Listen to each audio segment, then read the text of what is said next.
They were still laughing when it happened. The slideshow was looping on the TV, blue water, white stone villas, my parents clinking glasses on a balcony in Santorini. 2 weeks, first-class flights, a suite with a private pool. The vacation I had quietly paid for. Every charge routed through my card without a single thank you. My mother leaned back in her chair, smiling at the screen like she'd earned it. My father lifted his wine glass and said casually, confidently, loud enough for everyone to hear, "Well, I guess it's not bad for someone who was never really our child." The room went still for half a second. Then the laughter came back, softer, uncomfortable, but no one stopped it. My aunt avoided my eyes. My brother smirked into his drink. My mother didn't correct him. She just slid the leather travel folder closer to herself, the one with the flight confirmations and hotel invoices sticking out, my name still printed at the top. I didn't say a word. I didn't argue. I didn't ask what he meant because he wanted me to. I folded the receipt in front of me, placed it neatly inside my bag, and sat there while they kept talking like nothing had happened. Inside, something clicked. Because what they didn't know, what they couldn't possibly imagine, was that the money behind that vacation wasn't just generosity. It wasn't a gift, and it definitely wasn't free.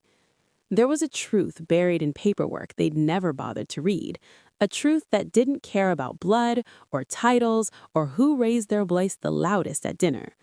And once I understood it, their entire story about me, about us, collapsed. Before I tell you what I did next and how one phone call rewrote the power in my family forever, tell me this in the comments. What's the most humiliating thing a family member has ever said about you in front of other people? 3 days later, I walked into a building designed to make people feel small. Glass doors, stone floors, voices lowered to a near whisper, the kind of place where every step sounds louder than it should, and every mistake becomes permanent. I stood there in a worn coat and flat shoes, holding a thin folder that looked almost ridiculous against the marble counter. No designer bag, no confidence costume, just paper and patience. The receptionist barely glanced up when I spoke. "I need to ask about a reimbursement agreement," I said evenly. "It involves my parents." She nodded like she'd heard that sentence 100 times already and slid a clipboard toward me. While I waited, I caught my reflection in the glass wall. I looked exactly like the person my parents thought they could dismiss. Quiet, practical, replaceable. When my name was called, a junior associate sat across from me and opened the folder. She flipped through the pages quickly at first, then slower. Her finger paused on a line near the bottom. She reread it. Then she went back to the first page again. "I'm going to step out for a moment," she said, her voice careful. "Please don't leave." She took the folder with her. I sat there alone, surrounded by shelves of law books and framed degrees, listening to the soft hum of the building working exactly as it was designed to. All I had asked was a simple question. All I had brought was a few receipts and a signature I didn't even think mattered. At least, that's what my parents believed. People like my parents never notice the quiet ones. That's always been my advantage. I'm 31 and I work in nonprofit finance, the kind of job where nothing sparkles, nothing goes viral, and everything falls apart if you miss a single decimal. My entire career is built on keeping other people's chaos from becoming public disasters. I grew up in a family where I wasn't the favorite, the prodigy, or the problem child. I was the solution, the one who covered gaps, the one who paid when things were awkward, the one who showed up early, stayed late, and never asked to be acknowledged. I wasn't loved loudly, I was relied on You learn quietly. things in that position. You learn how to keep your face neutral when someone says something cruel and pretends it's a joke. You learn how to slow your breathing while everyone else raises their voice. You learn that reacting gives people power. Enduring takes it away. I've spent years sitting in rooms where people talk over me, dismiss me, underestimate me. I let them. Not because I don't have a spine, but because I understand timing. In my family, invisibility wasn't weakness. It was how I survived. And more importantly, It was how I learned to watch. I knew something had changed the moment the typing stopped. At first, the lawyer barely looked at me. She nodded absently, flipping through the papers the way people do when they expect nothing interesting to appear. Her pen tapped once, then again, then not at all. She paused, reread a line. Her eyes narrowed, not in suspicion, but in focus.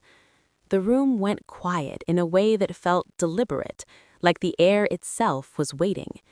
She turned the page more slowly this time, then went back to the beginning as if the order suddenly mattered. "I'm going to step out for a moment," she said, her tone no longer casual. "Please don't go anywhere." She didn't leave the folder behind. I sat there alone, listening to the faint tick of a clock I hadn't noticed before. The room smelled like old paper and furniture polish, clean, controlled, permanent. When she returned, she wasn't alone. An older man followed her in, tailored suit, calm eyes, the kind of authority that doesn't need to announce itself. He didn't ask me how my day was. He didn't ask why I was there. He asked my name. Then he asked the assistant to close the door. Suddenly, I wasn't a minor inconvenience at a front desk. I was a problem that required privacy. They sat across from me, the papers now neatly aligned between us, and for the first time since I'd walked in, someone looked at me like I mattered, not because of who my parents were, but because of what I was holding.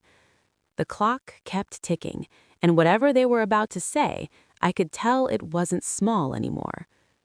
The silence in that room pulled me backward, not to another office, not to another table with paperwork, to my parents' kitchen years ago when I was still young enough to believe explanations mattered. I was standing by the counter, holding a report card I hadn't shown anyone yet. Straight A's. I remember rehearsing how to hand it to them, how to sound casual, so it wouldn't seem like I was asking for praise. My mover barely glanced at it. "That's what you're supposed to do. Your brother has real pressure on him." My father nodded from his chair. "You're low maintenance. You always have been." Low maintenance. That was the word they used when they didn't want to say replaceable. When money was tight, my brother's activities stayed. Mine disappeared. When voices were raised, I was told to be understanding. When something needed fixing, paying, explaining, I was the one who stepped in. And when I once asked, quietly, why I always felt like I had to earn my place, my mother laughed like I'd misunderstood something obvious. "You should be grateful," she said. "Not every child gets to stay." That was the rule, even if no one ever said it out loud. Love was conditional. Belonging was temporary. Worth had to be proven again and again. I learned not to cry when things were taken from me. I learned not to ask to be chosen. I learned that if I carried enough weight, no one would question why I was there. In standing in that quiet room years later, I realized something painful and precise. I hadn't just been erased that night at dinner.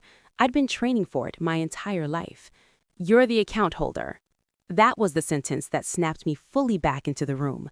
The senior attorney spoke calmly, like he was stating the weather, but the words landed heavy. He turned the document toward me and tapped a single line with his finger. "This structure was set up years ago," he continued. "Your parents believed they were managing it. They weren't." I leaned forward. My name was there, printed cleanly, unmistakably, not in the margins, not as a secondary contact, at the center. The attorney explained it slowly, almost kindly. The payments I'd made over the years weren't gifts. They were advances recorded under a reimbursement framework my father himself had insisted on for tax efficiency, a framework that never named him as the owner. Every transfer traced back to me, every expense categorized, every assumption of control built on nothing but confidence and habit. "You treated it like shared money," he said, "but legally it was yours." He flipped to another page, a clause highlighted in pale yellow. "In the event of dispute," he read, "the originating account holder retains full authority and right of recovery." I stared at the sentence, feeling something settle in my chest. My parents hadn't been in charge. They'd just been loud. For years I thought I was helping, filling gaps, keeping things afloat. But the truth was sharper than that. I wasn't an accessory to their lives. I wasn't a background contributor. I was the keystone they'd built everything on without ever checking whether I could move. It's strange how fast pain loses its grip once it's explained. For days, I'd replayed that dinner in my head, the laugh, the comment, the way no one stepped in. I'd told myself it hurt because it was cruel. That wasn't the whole truth. It hurt because I'd still believed they held power over me. Sitting there, staring at my name on those documents, something rewired. The vacation I'd paid for, the flights, the hotel, the smiling photos, had never been an act of generosity. It was exposure. Every charge was a thread, every receipt a record, every assumption they made about me that I wouldn't question, wouldn't look closely, wouldn't push back, was written into their mistake. And their cruelty? It wasn't confidence, it wasn't dominance, it was ignorance. They laughed because they thought they were untouchable. They dismissed me because they believed usefulness meant ownership. They never imagined the person footing the bill could also be the one holding the terms. I unfolded the receipt from my bag, smoothing the creases with my thumb. It didn't look like an insult anymore. It looked like The leverage. hurt didn't disappear, but it transformed, cleaned itself into something colder, steadier. Clarity. And clarity, I realized, is far more dangerous than anger. The call came that night. No greeting, no apology, just my father's voice, relaxed, almost cheerful, like nothing had happened. "So," he said, "we need to talk about that little misunderstanding at dinner." I stayed silent. "We were joking," my mother chimed in from somewhere in the background. "You know how sensitive you are. You've always been." There it was, the familiar rewrite. My father sighed, the sound practiced. "After everything we've done for you, this distance feels unnecessary." Guilt first, soft, measured. When I still didn't respond, his tone shifted. "You've benefited from being part of this family," he said. "Contacts, support, stability. Let's not pretend you did all of this on your own." Revisionist history. The version where they'd been generous and I'd simply tagged along. Then his voice hardened. "Legally speaking," he continued, "you don't want to start problems. Money within families gets complicated fast. Lawyers get expensive. Things can come out that no one wants aired." There it was, the threat dressed up as concern. I finally spoke. "I agree," I said calmly. "Money does get complicated, especially when people assume it isn't theirs." There was a pause, a sharp inhale. "You wouldn't dare," my mother said quickly. "We're your parents." And that was the moment they overplayed their hand, because they weren't talking like people with control anymore. They were talking like people who knew they might lose it. Silence is loud when people expect obedience. I didn't call back. I didn't defend myself. I didn't explain. I let the space stretch, knowing exactly what it would do to them. People who rely on control panic when it disappears. Instead, I called the lawyer. Not to Vince, not to ask if I should do something, but to confirm that I already had. We went over timelines, numbers, language. No raised voices, no dramatics. Just facts lining up the way they always do when emotions are removed from the equation. I wasn't alone in it either. A friend sat with me at the kitchen table, quiet, steady, handing me coffee while I read and reread each page. No outrage, no commentary, just presence. That's how real support looks. By the time my parents realized something was wrong, by the time their messages shifted from sharp to anxious, the groundwork was already finished. The letter had been drafted, the records were attached, the filing date was set. They thought they were entering a negotiation. In reality, they were reacting to a decision that had already been made. They asked to meet the next morning, not to apologize, to straighten things out. My father suggested his lawyer's office, like the setting alone would put him back in charge. My mother added that we should handle this like adults, which in our family meant I was supposed to agree quietly and move on. I said yes. When I arrived, they were already there, sitting side by side, composed, rehearsed. My father nodded at me like he was granting an audience. My mother gave me a tight smile that was meant to signal unity, authority, closure. On the table between us sat a neat stack of papers. They looked harmless, familiar.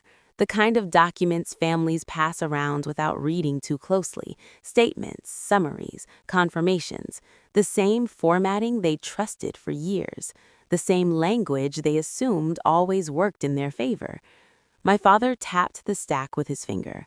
"Once we clear this up," he said, "we can put the whole thing behind us." He thought this meeting was about restoring order, about reminding me of my place. He didn't realize the papers in front of him weren't there to protect him. They were there to finalize what he could no longer stop. My father signed first. He didn't read past the header. He never did. He'd spent his whole life believing paperwork existed to confirm his authority, not challenge it. "This is just acknowledgement," he said confidently, uncapping his pen. "Standard cleanup." My mother nodded along, already relaxed, already convinced this meeting was about smoothing things over. She scanned for her name, not the language around it.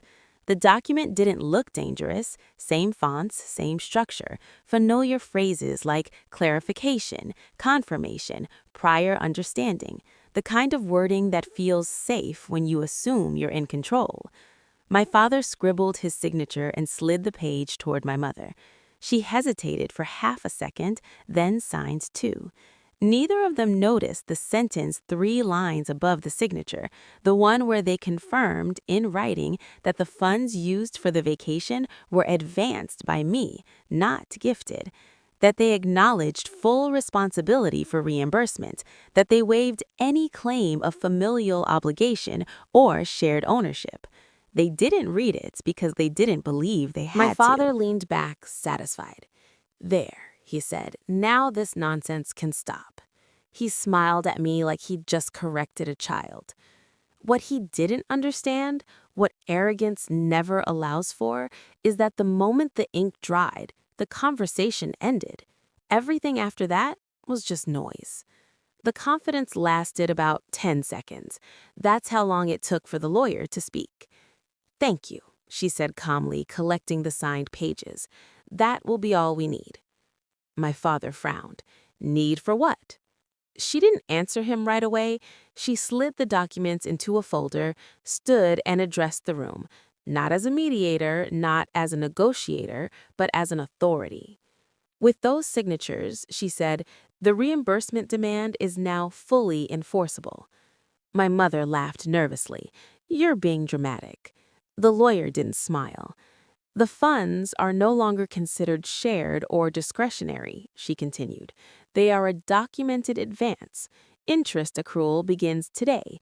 Failure to remit payment will trigger liens and account freezes." My father stood up abruptly. "This is ridiculous. We're her parents." The lawyer finally looked at him.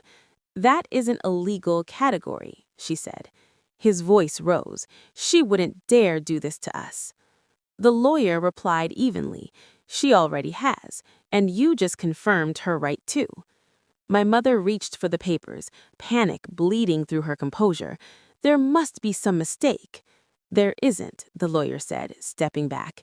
"You signed acknowledgement. You waived dispute.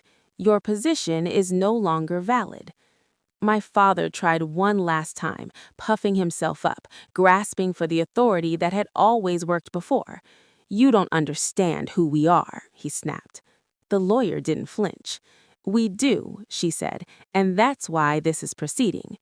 For the first time, their story didn't matter. The version where they were in control, the version where I was indebted, the version where family outweighed facts. It collapsed under its own weight, and there was nothing they could say to stop it. My mother said it as we stood to leave, not loudly, not dramatically, almost like a confession she didn't realize she was making. "If you do this," she said, her voice tight, "you'll have no family left." She meant it as a threat, as leverage, as the final button she believed would still work. I looked at her then, really looked at her, and felt something strange and unexpected. Nothing. No anger, no guilt, no pull to explain myself. "I didn't lose my family today," I said calmly. "I stopped pretending I had one that included me." My father scoffed. "You'll regret this." I shook my head. "No," I said. I'll finally stop paying for it. I wasn't cruel. I wasn't loud. I didn't need to be. Because in that moment, I understood something they never would. Family isn't who claims you when it's convenient. It's who doesn't erase you when you're no longer useful. And for the first time, my worth wasn't something I had to prove. 3 weeks later, my life was quiet in a way it had never been before. Not empty, not lonely, just steady. Mornings came without dread. My phone stayed silent, no sudden demands, no guilt wrapped in small talk. I made coffee, opened the window, and let the day arrive without bracing for it. The consequences unfolded without me having to witness them. Accounts were frozen, payments were demanded, conversations they'd relied on for years stopped returning calls. Family friends went quiet, invitations dried up. Stories changed when my name came up, because now there were documents instead of assumptions. I didn't celebrate it. I went to work, I paid my bills, I slept through the night. There was no rush of victory, no dramatic glow-up, no sudden transformation into someone else. I didn't need excess. I didn't need spectacle. What I had was something far more valuable: stability. The kind that comes when your life no longer depends on staying small for other people's comfort. And once you taste that, you don't miss the chaos you left behind. I deleted their number before I closed the app. No dramatic pause, no shaking hands, just a quiet swipe and a screen that went still. The last document sat open on my table for a moment, the one that had once felt heavy with meaning.